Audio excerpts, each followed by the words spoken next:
Praise the Lord. Hallelujah. Good morning. સવારની સલામ.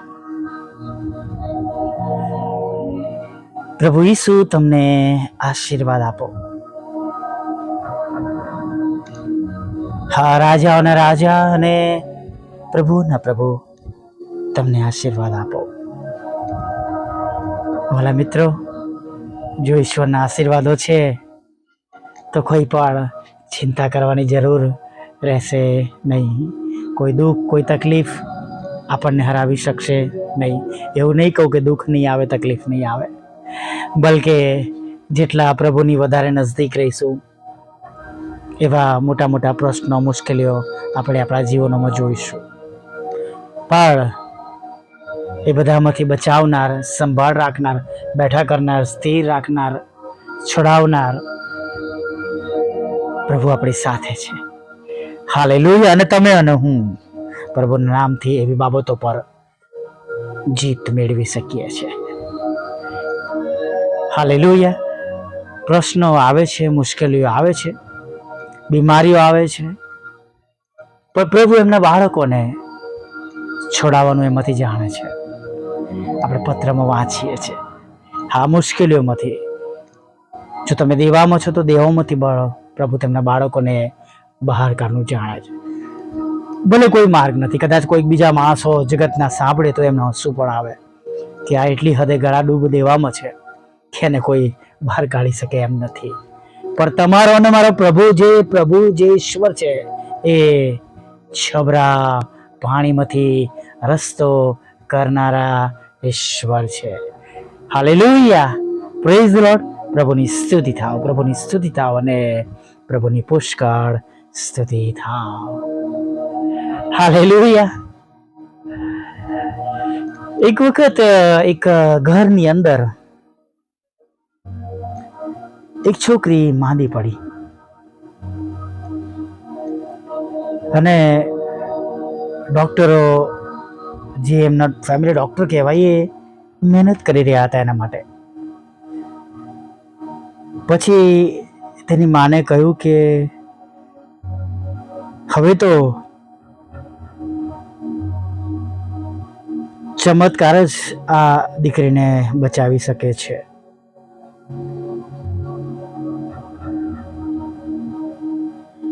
આ છોકરીના 5 વર્ષના નાના ભાઈએ આ સાંભળ્યું કે ચમત્કાર મારી બહેનને બચાવી શકે તેમ છે. આ નાનો દીકરો જલ્દી દોડીને પોતાની રૂમમાં ગયો અને જે ડબ્બોમાં તે પૈસા ભેગા કરતો હતો તે કાઢ્યા. એમાંથી ચાંદીની 3 પેની, 3 સિક્કા અને એક પરદેશનું નાણું, પરદેશનો સિક્કો ચલણનો હતો. આ બધું લઈને છોકરો દોડતો દવાની દુકાને પહોંચ્યો. જે દવાવાળા ભાઈ હતા, કેમિસ્ટ હતા, તેમણે કહ્યું કે મારી પાસે 9 પેની છે અને એનો મને ચમત્કાર આપો. ડૉક્ટરને એમ કહેતા એણે સાંભળ્યા કે આ છોકરીને ચમત્કાર જ બચાવી શકે એમ છે. અને 5 વર્ષનો દીકરો પોતાના ગલ્લામાંથી 9 પેની જે ભેગી કરેલી હતી લઈને દવાની દુકાને ગયો અને દુકાનદારને કહે છે, દવાવાળા આપનાર ભાઈને કહે છે કે આ 9 પેની છે, એનું મને તમે ચમત્કાર આપો. કેમિસ્ટ પણ આ છોકરાની વાત સાંભળીને આશ્ચર્યમાં પડી ગયો. પછી સ્વસ્થ થઈને પૂછ્યું કે તારે શા માટે 9 પેનીનો ચમત્કાર જોઈએ છે? છોકરાએ કહ્યું, ડૉક્ટરે કહ્યું કે ચમત્કાર મારી બહેનને બચાવી શકે એમ છે અને ચમત્કાર દ્વારા તે સાજી થઈ શકે એમ છે, અને માટે હું મારી બહેન માટે સાજાપણું એને મળે, સાજી થયા માટે હું ચમત્કાર લેવા આવ્યો છો. આખી વાત કેમિસ્ટ સમજી ગયો અને એને બહુ પ્રેમથી કહ્યું, બહુ ભાવુક થઈને કહ્યું કે દીકરા મને માફ કરજે, પણ મારી પાસે આ દવા નથી. છોકરો નિરાશ થઈ ગયો અને ત્યાં સાઈડમાં ઊભો થઈ ગયો. હવે કેમિસ્ટની દુકાનમાં એક અજાણ્યો માણસ બેઠો હતો. તેણે આ વાત સાંભળી. તેણે છોકરાને કહ્યું, તું ક્યાં રહે છે? ચાલ હું તારા ઘરે આવવા માંગુ છું. આ માણસ છોકરા સાથે એના ઘરે ગયો. એ માણસે રડતી માને કહ્યું, હું એક સર્જન છું અને તમને વાંધો ના હોય તો તમારી દીકરીને તપાસવા માંગુ છું. અને સર્જને તેને તપાસીને કહ્યું, મેડમ હું આ દીકરીને બચાવી શકીશ. પછી આ સર્જન છોકરીને કપડામાં લપેટીને પોતાની કારમાં તેની હોસ્પિટલમાં લઈ ગયા અને સારવાર કરીને થોડા સમયમાં તે સાજી થઈને ઘરે આવી. 9 પેનીનો ચમત્કારની વાત છે નહીં? હાલેલુયા. એ તો નાનો બાળક છે અને એનામાં બાળક બુદ્ધિ હતી. એણે જે સાંભળ્યું એ એક્સેપ્ટ કર્યું. પણ આપણે બધા તો ખૂબ ઉંમરના છે નહીં? આપણે એવા ડોક્ટરને ઓળખીએ છીએ, ડોક્ટરોના ડોક્ટર, પ્રભુના પ્રભુ અને રાજાઓના રાજાને ઓળખીએ છીએ. જો આપણા જીવનમાં તે છે, આપણા ઘરમાં, આપણા કુટુંબમાં, આપણા પરિવારમાં તે છે.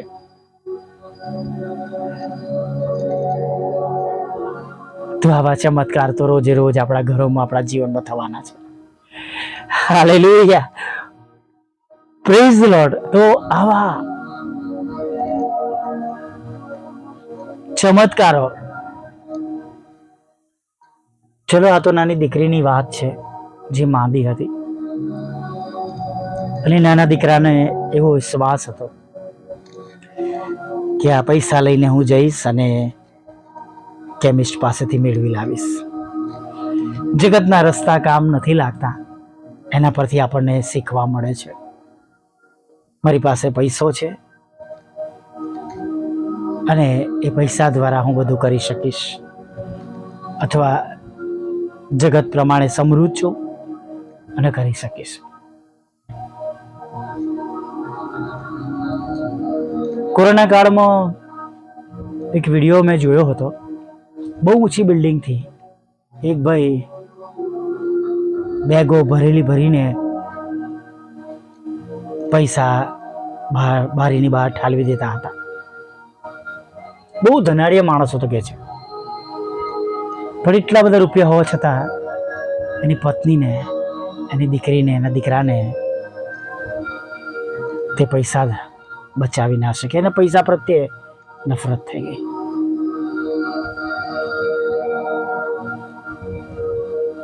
વાલા મિત્રો, આજે સવારમાં આપણે એ જાણીએ કે જગતની કોઈ પણ બાબત, જગતના કોઈ પણ વ્યક્તિ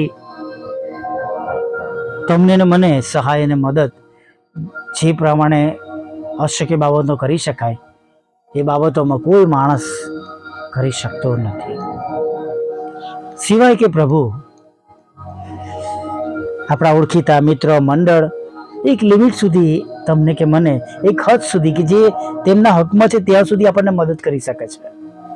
પણ બિયોન્ડ ધેટ આપણા પ્રભુ છે.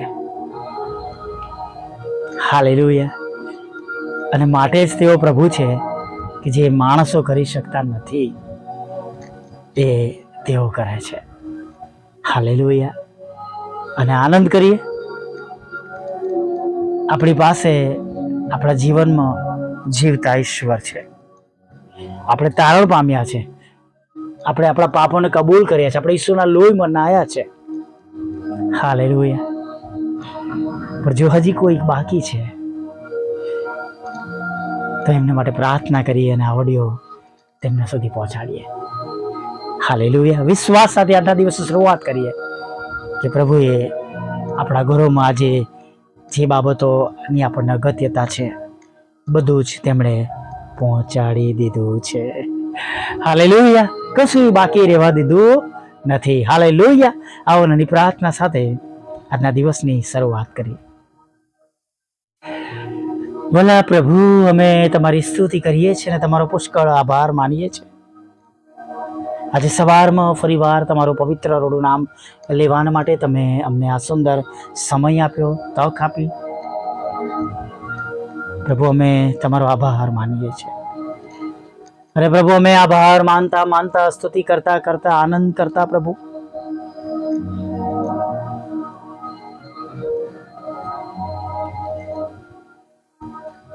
તમને વિનંતી કરીએ છીએ,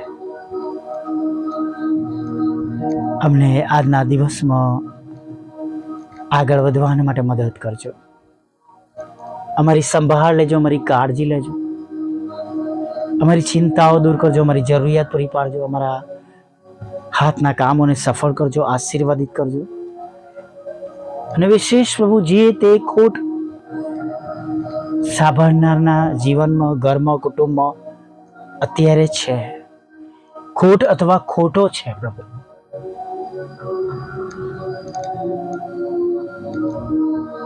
પ્રભુ અમે પ્રાર્થના કરીએ છીએ સર્વ પ્રકારની ખોટ પ્રભુ ઈસુના નામમાં દૂર થાવ. હા, સર્વ પ્રકારની જરૂરિયાતો પ્રભુ ઈસુના નામમાં પરિપૂર્ણ થાવ. સાજાપણું એ ઘરમાં હવે રાજ કરે. તમારો પ્રેમ, આનંદ અને શાંતિ એક એક સાંભળનારના, બોલનારના ઘરોમાં રાજ કરે પ્રભુ. અમે એવી પ્રાર્થના કરીએ છીએ પ્રભુ. જેઓ સાંભળી રહ્યા છે,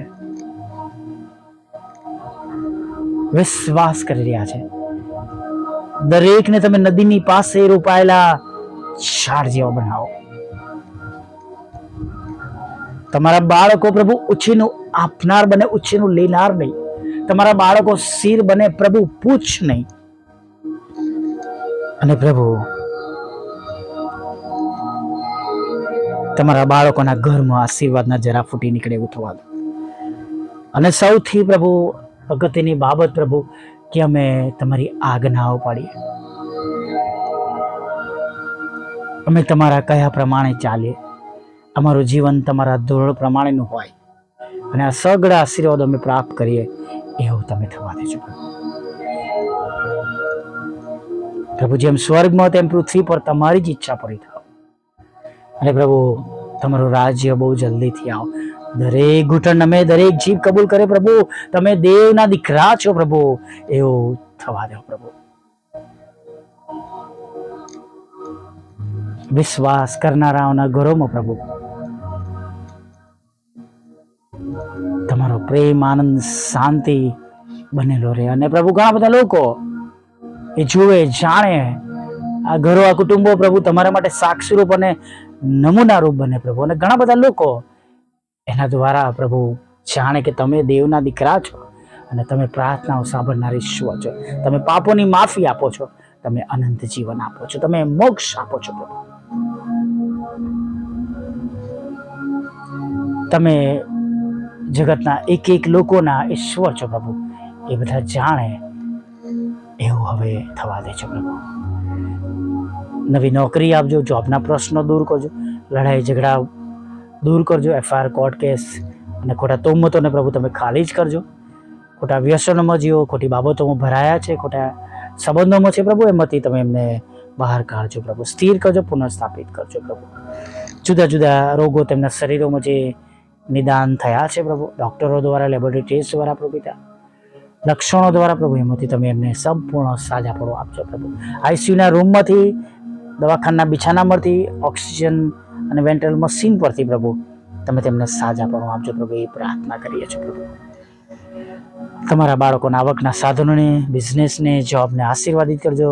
મકાનનો, લોનનો, નાણાંનો આશીર્વાદ આપજો પ્રભુ. મકાન ખરીદી શકે, વેચી શકે એવું તમે થવા દેજો પ્રભુ. કાશ પ્રભુ, પ્રાર્થના કરીએ છીએ પ્રભુ, જેમને વિદેશ જવું છે તેમના માર્ગોને તમે ખુલ્લા કરો, આશીર્વાદિત કરો. વિઝા ઇન્ટરવ્યુમાં પાસ કરો, IELTSના બેન્ડ આપો પ્રભુ પિતા. નોકરીને માટે, ભણવાને માટે, કુટુંબ સાથે રહેવાને માટે જેઓ વિદેશ માટે પ્રયત્ન કરી રહ્યા છે, બધા પ્રયત્નો સફળ થાય અને એની સર્વ જોગવાઈ પ્રાપ્ત થાય, મદદ પ્રાપ્ત થાય, સારા એજન્ટો મળે પ્રભુ, એવી અમે પ્રાર્થના કરીએ છીએ પ્રભુ પિતા. હા પ્રભુ, પ્રાર્થના કરીએ છીએ વિધુરો, વિધવા બહેનો, અનાથોની પણ તમે સાથે રહેજો. મન બુદ્ધિના લોકો, માનસિક રોગી અને વિકલાંગોની પણ તમે સાથે રહેજો. એક એક મિનિસ્ટ્રી ચલાવનાર, કામ કરનાર પ્રભુ, તમારા સેવક સેવિકાઓની સેવાઓને તમે પુષ્કળ આશીર્વાદિત કરજો. અને પ્રભુ, જ્યાં કંઈ તમારા નામે સેવા થતી હોય પ્રભુ, એ સેવાઓને તમે સફળ કરજો, આશીર્વાદિત કરજો. અને પ્રભુ, રોજ રોજ ઘણા બધા આત્માઓ જીતાય.